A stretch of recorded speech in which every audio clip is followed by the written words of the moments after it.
Hi, welcome to Playful Pathways. My name is Aideen. If you have found yourself swimming in toys and games and ever wondered how you could even begin to get rid of some of it, then this is the video for you. Today I'm going to give you a plan for how you and your child can work together to get rid of some of those toys that are cluttering up your home by creating a toy library. Like my creation safe idea, this should help you to avoid getting into arguments and battles with your kids by setting some clear boundaries around the amount of toys that you have in your home. Before we talk about how to set up the toy library though, the first thing to do is to go through all the toys and throw away or give away any old, broken or incomplete toys, also the ones that they've played with once and never again, and of course the ones that they've simply outgrown. Once you've done that, you can move on to making the toy library. It's a similar idea to a regular library, but instead of borrowing books, you're going to be setting up a system where you only have a certain number of toys out to play with at any one time.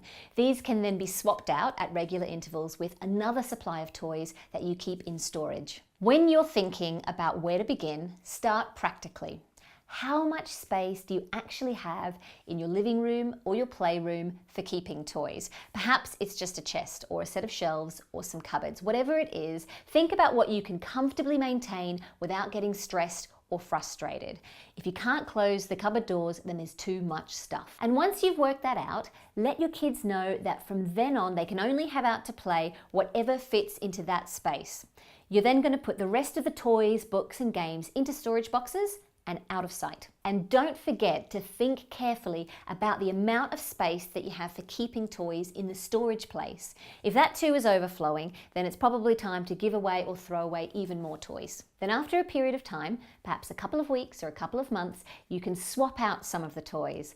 I promise the kids will get such a kick out of rediscovering the toys that they haven't seen for a while. When you're thinking about which toys you should keep out, prioritize the simple, creative toys. These are the things that you can use again and again in a bunch of different ways, rather than the toys or the games that can only be used in one very specific way or have a million easy to lose pieces. That's because these are the ones that children often get tired of most quickly. If you're making a toy library and you have younger children, then they just may not even notice that some of the toys are gone. So hopefully they won't be too bothered by it.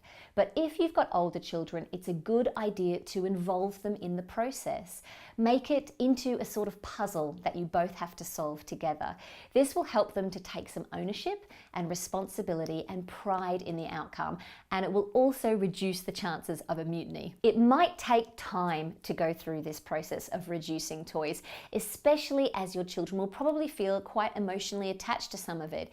You might need to do it even several times, gradually reducing them over time until you settle on the final result. It's important during this process to be patient and respect that it may be difficult and even upsetting at times for your kids. Imagine if someone told you that you just had to give away half of your stuff. So empathize with them and be patient, but do persevere and stick with it. And remember, children have an innate sense of fairness and they're always watching what we are doing. So if you're decluttering some of their toys, then it might not be a bad idea to let them help you to declutter some of your things.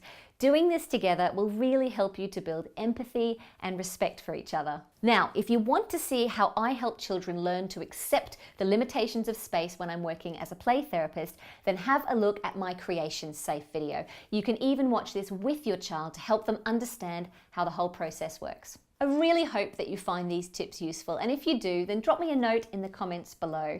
And if you like these videos, then press subscribe so then you can be notified when new videos are released. And finally, if you like what we're doing here at Playful Pathways, then please have a look at my Patreon page where you can find out about supporting us and becoming part of the community and letting us know what videos you want us to make. Thanks for watching. Hopefully I'll see you soon. Bye.